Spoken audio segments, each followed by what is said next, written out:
Alright guys, welcome to Daily Push-Up Challenge. What you're going to be doing is 5 minutes, 1 minute of different exercises, and I'm just going to explain the different exercises right now, okay?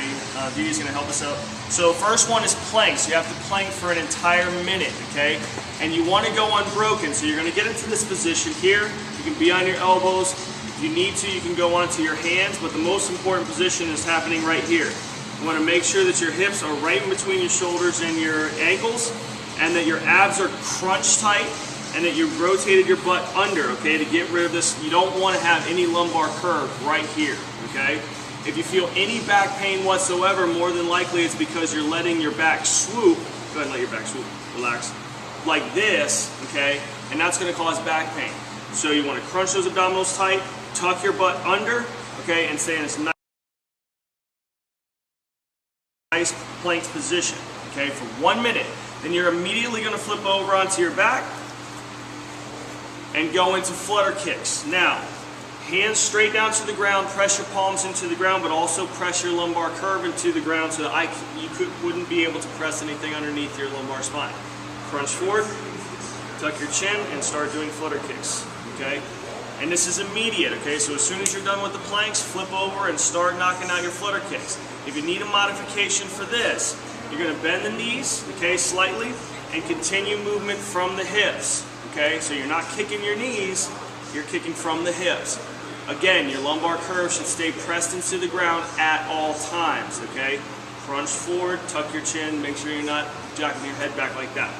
All right, after 1 minute of flutter kicks, you're going to go directly into knee tucks, okay? You're going to straighten your legs out of 6 inches, pull them into your shoulders, and get your tailbone off the ground, okay? Your tailbone should come off the ground each time you pull those knees in, okay?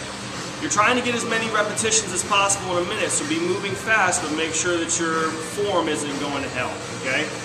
All right, after 1 minute of knee tucks, you're going to go into sit-ups. Now, if you have an ab mat, use it, okay? If not, don't worry about it. You can ball a towel up underneath your lower back or something, but otherwise, don't worry about it. Go ahead and start knocking out some sit-ups, okay? Feet flat on the ground. Make sure every time your shoulders come back and engage the ground, okay?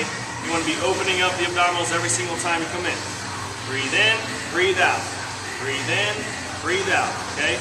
Now, here's the stipulation with sit-ups. You have to get 50 in a minute. If you do not get 50 in a minute, then your next minute is going to be making up the sit-ups that you didn't get in push-ups, okay? So if you only get 20, that means you have 30 push-ups to do in the last minute, okay? And it can take you as long as you need to knock out the 30 push-ups. But if you get, say you get 40, then you only have 10 push-ups to do. All right? So the last minute would be push-ups. Go ahead and get into push-up position. Again, you're in plank position, making sure that you don't have that lumbar curve. Abs are tight, butt's tucked under, chest all the way to the ground, and press up like we always do. This is how you do push-ups. If you need a modification, drop your knees and continue. But you still have to keep that plank position. Your chest still has to touch the ground, okay? All right, guys, have a great day. Do work, don't suck.